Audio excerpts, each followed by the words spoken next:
نعرہ رسالت، نعرہ رسالت، نعرہ تحقیق، نعرہ حیدری، نعرہ غوثیہ۔ اسی خطاب کے دوران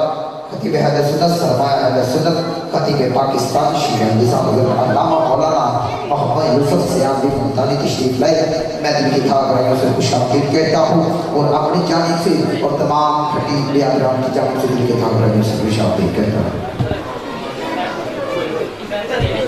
توجہ کریں، اگر اس کے دل میں اتنا درجہ حاصل نہیں ہے تو وہ اللہ تعالیٰ کی محبت کے دعوے میں جھوٹا ہے کہ جن فرائض کو وہ ترک کرتا ہے، جن کا اللہ تعالیٰ نے حکم دیا ہے کرنے کا، نہ کرنے کا، وہ کرتا نہیں، واجب کو ترک کر دیتا ہے، جن حرام کاموں سے اللہ تعالیٰ نے منع فرمایا وہ کرتا ہے۔ فرمایا کہ اس کا ایمان کامل نہیں ہے، اگر اس کا ایمان کامل ہوتا، وہ اپنی محبت میں کامل ہوتا تو جن فرائض کا اللہ تعالیٰ نے حکم دیا وہ کبھی نہ ترک کرتا، جن حرام کاموں سے اللہ تعالیٰ نے منع فرمایا وہ کبھی نہ کرتا۔ دوسرا درجہ کہ مستحبات پر عمل کیا جائے، مکروہات کو ترک کیا جائے،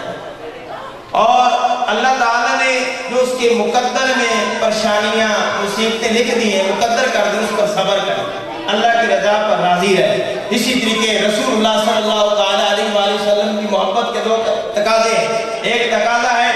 کہ جن فرض کا رسول اللہ صلی اللہ تعالیٰ علیہ وآلہ وسلم نے حکم دیا اس پر عمل کیا جائے، جن حرام کاموں سے اللہ تعالیٰ کے پیارے محبوب علیہ السلام نے منع فرمایا اس سے باز آ جائے، یعنی اجتناب کیا جائے۔ اور دوسرا درجہ کہ سرکار مدینہ صلی اللہ تعالیٰ علیہ وآلہ وسلم کی سیرت پر عمل کیا جائے، حضور نبی کریم صلی اللہ تعالیٰ علیہ وآلہ وسلم کی سنت کی نصرت کی جائے، اور اخلاق باطنہ میں اللہ تعالیٰ کی ذات سے سب سے زیادہ اللہ تعالیٰ کی ذات سے ڈرا جائے، اللہ تعالیٰ کی ذات کا شوق محبت رکھی جائے۔ چند باتیں آپ کے سامنے پیش کرنی ہے۔ شیر محمد شرف پوری رحمۃ اللہ علیہ آپ فجر کی نماز کے بعد میں تشریف لے جاتے،